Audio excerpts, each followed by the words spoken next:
What's up, kings and queens? Welcome to another video. Keeping up with Kelsey. I know this is no vlog. This is gonna be more of a me sitting down talking to you type video, but I'm definitely grateful and thankful for all of you that are joining us for another video. Be sure to hit the like button and then subscribe to this channel so you can keep up with all things Kelsey. So today we're going to be doing a video concerning a question that I get so much, especially the end of last year leading into this year. That question is, why did I transfer and come back? For those of you that don't know, I attend Clark Atlanta University in Atlanta, Georgia. Clark Atlanta is a part of the Atlanta University Center, which is comprised of Clark Atlanta University, Spelman College, which is the #1 HBCU, Morehouse College, and Morehouse College School of Medicine. All four of those institutions make up what is known as the AUC. I attend Clark Atlanta University since freshman year, literally. As soon as I got admitted into Clark Atlanta, I knew that I was going to be committed to this institution. I got involved immediately. I hit the ground running immediately. So in the summertime, they had a competition for the induction ceremony. The induction ceremony is a ceremony at our HBCU. I'm gonna tell you what it is from our perspective. The induction ceremony is where the freshmen, male and female, are officially inducted as CAU Panthers their first week here on campus during Welcome Week in August. My freshman year, I was fortunate enough to win our induction ceremony. So freshman year, fall semester, I was the induction ceremony speech winner. And that is how I got known, like off of that, on campus rather. Even though we were still virtual my fall semester of our freshman year, I still got known within our institution fairly fast. So come time for the actual induction ceremony day, I gave the speech. The school posted me, going viral on Twitter, things of that nature, which then catapulted and gave me the leverage needed to run and win Mr. Freshman on the Mr. and Miss CAU Royal Court. So freshman year, I also became Mr. Freshman on Clark Atlanta University's Royal Court, which for those of you that are in the HBCU community, you know being on the Royal Court is like a full-time job. You're literally the ambassadors for the school. So though it was a great experience, it was definitely very demanding, especially as a freshman. So the end of freshman year, I decided I liked being on the Royal Court. I wanted to get the full experience, being that we were virtual fall semester, and then spring semester, we were still getting adjusted to our new norm on campus, maneuvering through COVID. So I figured I wanted another opportunity, another chance to be on the Royal Court to get the experience that I truly wanted. So I decided I was going to run for Royal Court again to be Mr. Sophomore the next year.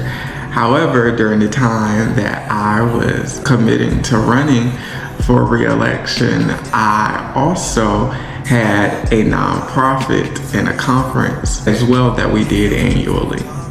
So during this time, we were planning a conference experience tour for that April, which was around the same time as the campaign season as well.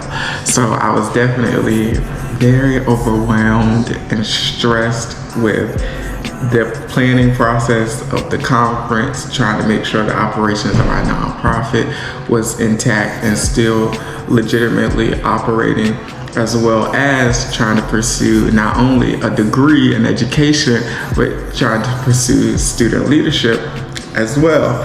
So it was a lot. It was very overwhelming. I even remember having like a very emotional breakdown during that week because I was so overwhelmed with everything that I had going on, and I feel like I really should have paid attention at that early sign, because it would have saved me a lot of stress and obstacles, tribulations down the road. However, you live and you learn. So I decided I was still gonna run. I was still gonna have this conference and things of that nature. So we get through it. We get through the campaign week. We get through the conference, have a successful conference. We get through that summer, and near the end of the summer, we're leading into coming back to campus.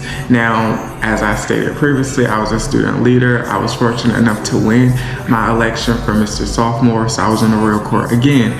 So that meant that now moving towards the end of the pandemic, we were now moving back into the normal gist of things. So student leaders come back on campus at the end of July before the other students come, because we partake in what is known as a leadership week. So during this leadership week, I started to feel like I was going to lose focus or attention on the things that needed my attention and focus most in that season.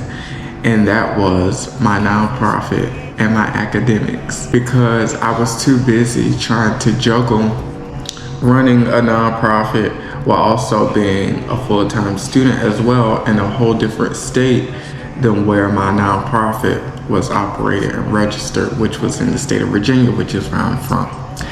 So that was a lot, and especially trying to learn how to depend on others and delegate responsibilities and tasks. It was definitely challenging for me in that season when I wanted to do everything myself and have my hands in everything. However, now I learned that every great leader knows the importance of delegating responsibilities and tasks, because that is how you keep from burning yourself out and half-handing anything. So I kind of knew early on, leading into the fall semester, that something was going to go lacking. However, what I also wasn't aware of at that time was that I was also an investor as well. However, with investments, you win some and you lose some. So at this time, I had taken a big loss to leading into the fall semester.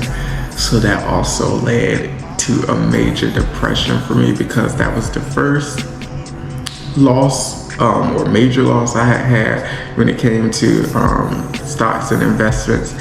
And it was the first time that I was feeling very overwhelmed and like I had lost control of my success and my destiny in that time, because I wasn't running my nonprofit to its full potential. I wasn't serving as Mr. Sophomore on the royal court to my full potential. So I knew early on that I just was not in the mind frame. I wasn't really in the gist or in the groove of everything that I was committed to in that season of my life. So I unfortunately slipped or fell into a depression. In August of 2021, I fell into a depression, which led to me ultimately not wanting to do anything that I had responsibility within or over. So when it came to my academics that semester, I wasn't focused, I wasn't motivated, I wasn't inspired.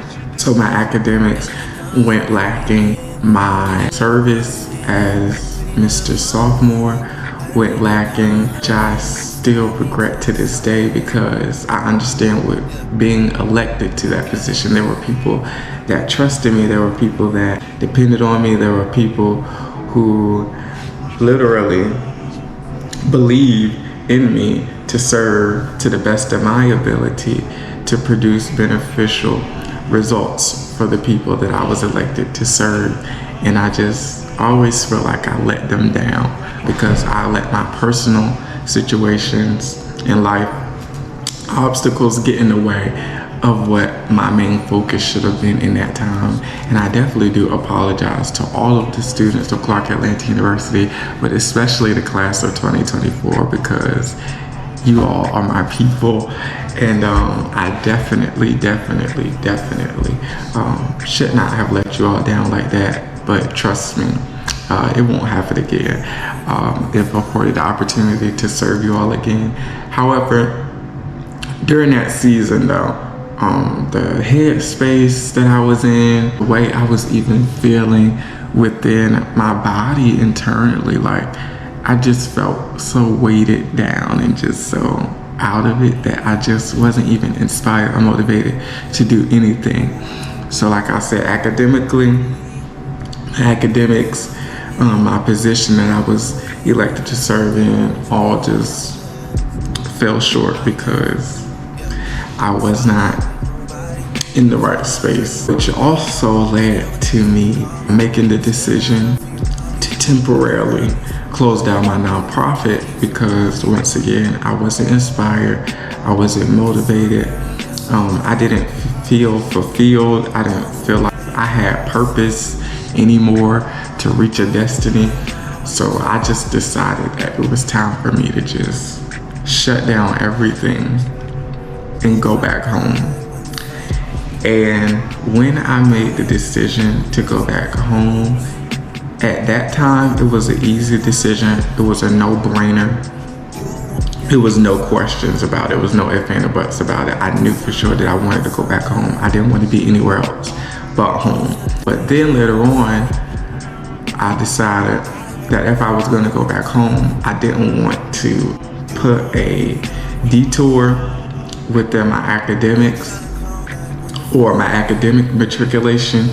So I decided that I was going to transfer to an institution back home. Because I don't really have anything too good to say about my experience with that particular institution, I won't name it. They're just out of respect purposes because my experience isn't everybody's experience with that institution. Wonderful institution. I would love to go back one day to work there and possibly be the president of it one day. However, when I decided to transfer to that institution, I knew it would be an easy transition because one, pretty much 90% of my relatives who went to college or pursued a higher education went to that institution. Many of them work or are employed with that institution, have great affiliations with that institution. My family does. So I knew that it would be an easy and painless transition going to that institution.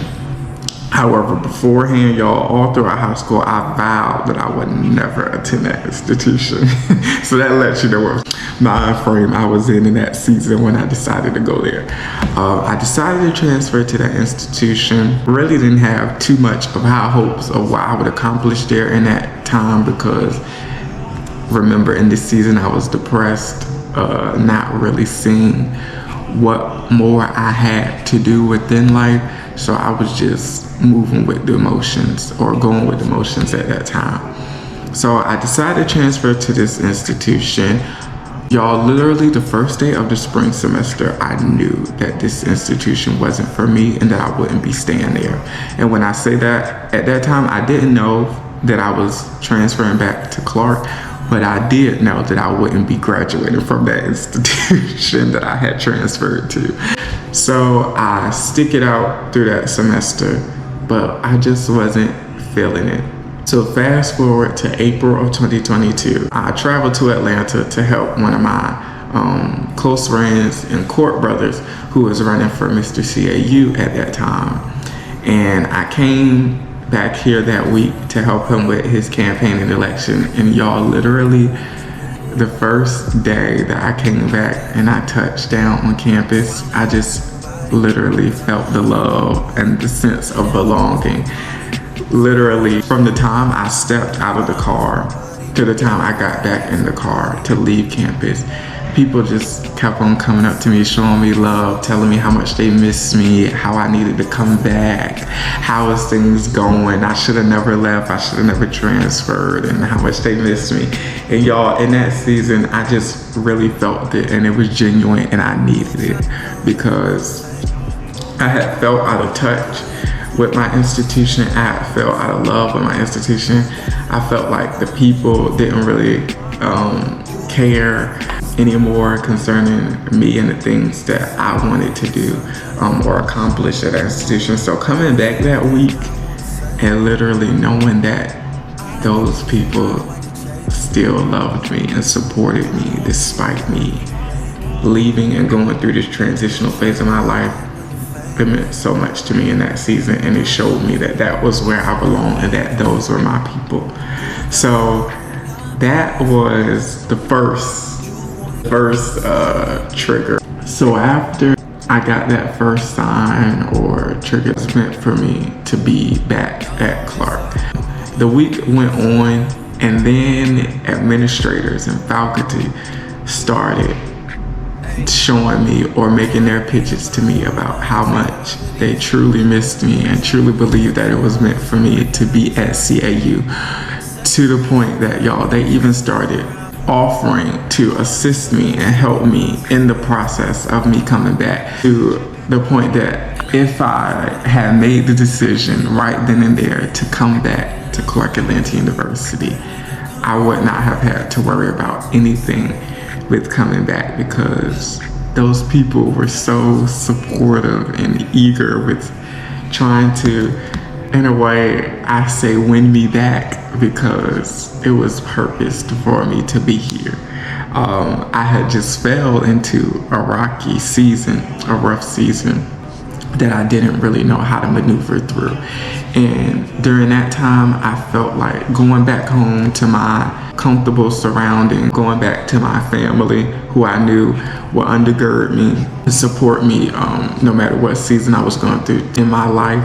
I just knew that going back home was a sense of comfortability and a sense of stability that I needed in that season, more than what I could receive while being here away from family, because I have no family in Georgia except for one aunt and uncle, and I needed support in the village in that season. So going back home was definitely meant to be in that season, because my family, without me verbally telling them that I was going through a season of depression, a season of not knowing what was next, a season of not even wanting to live anymore. Without me verbally saying that to them, they were still able to support me and assist me through that season to get back to my best me. And that is why I just truly wholeheartedly believe that it was meant for me to be back home during that season, but maybe not just transfer. Maybe I shouldn't have transferred. I should have just took a semester off and then came back to Clark. But of course, in that season, or in that particular time frame, I didn't know for sure that I would be coming back to Clark. Fast forward, that week is over. I ended up even staying longer. They even convinced me to stay longer. And mind y'all, I'm still in school at this other institution back home. So I'm turning in work virtually, emailing professors, letting them know I'm out of town in Atlanta, but I'll be back later on this week. So I get back home to Virginia, and y'all, it's almost as if I knew once I got back to that campus that I just was gonna be coming back to Clark, because one, during this time too, y'all, I was starting to move into a season of restoration, fulfillment, joy, getting my happiness back. So, or should I say, for lack of a better term, moving out of my depression, coming out of my depression, I started to see that, okay, now it's time to get my life back on track. What do I want to do? Where do I see myself? Where do I see myself 5 years from now? And how do I get there? And literally, y'all, everything that I saw myself doing or wanting to accomplish, I knew that I had the resources, the ability, the capability, rather. I had the capability, the resources, the people, and the environment to do it here. But most of all, I had the motivation and inspiration to do it here because, like I said, back home, I was comfortable. I wasn't inspired because that was my place of comfortability. I was familiar with it. I knew that I could always succeed back home. But here is a drive, is a determination like no other. So everything that I saw for myself or for my life, or that I wanted for myself in my life, I knew that the only way for me to accomplish it or get there would be for me to transfer back to Atlanta, to Clark Atlanta University. So I made the transition back, and ever since I have made the transition back, y'all, I literally haven't regretted it for one moment, 1 second whatsoever, because it's where I'm supposed to be. It's where I'm purposed to be. It's my first love, my first institution, and this is literally the most, I would say, purpose time of my life than ever, because everything is making sense. And though I may not be in a position of authority or have accomplished everything that I desire to as of yet, I know that this season that I'm in right now is preparing me to sustain everything that I'm getting ready to acquire and accomplish, and it's preparing me to know how to operate, maneuver, and take everything that I'm desiring to accomplish to the next level and succeed far beyond my expectations. So I'm excited for my next season. I'm excited for my next, and I'm ready for everything that is meant for me in this season. And I'm more determined, more than ever, to stay level-headed, to stay determined, to keep God first in everything that I do, and to never ever fall back to the place of depression that I was in before. And that's literally me doing the work to make sure that I don't do that. So if it's people that I feel I can't be connected to, if it's situations that I feel I can't be connected to, if it's decisions that I feel I can't make, I will not do it, or I will not entertain it or indulge in it, because I'm so focused and determined on maintaining my peace and staying on the path of my purpose in this season of my life. So I encourage you all to do the same. Don't allow what obstacles, tribulations, or situations you have endured before, don't let hardships you've overcome in the past stop you from getting or fulfilling your destiny, because there is so much left in you. And you just have to decide that you are going to continue to live and continue to live the best life that you can possibly live for you. So that's my encouragement for you today. There's something that they say in church. They recite it from a passage in the Bible all the time that says, take up your bed and walk. And it's literally, from my perspective, it's literally referencing to, you have to get up out of your low place. You have to make up in your mind, I'm not going to be sad anymore. I'm not going to be down anymore. I'm not going to blame everybody else anymore for what's going on in my life. Today, I'm going to take action. I'm going to take responsibility. I'm going to take charge of my life and make the life that I want for myself. And I'm not going to stop until I succeed. As long as you have that mindset, there's nothing you can't do in life. So I encourage all of you to stay motivated, to stay positive, to stay encouraged, so that you can succeed in everything that's meant for you. Well, I'm Kelsey Little II. Thank you for joining us for another video of Keeping Up with Kelsey. I hope you enjoyed this video. I hope it answered all of your questions concerning me transferring and why I transferred. I've tried to answer it many of times for people, but I just feel like I get this question all the time on social media. So now you got a video that you could go back to anytime that you want to know why I transferred and came back. Thank you for joining us. Remember to like, comment, and subscribe to this channel so that you can keep up with all things Kelsey. Till next time, thank you for joining us.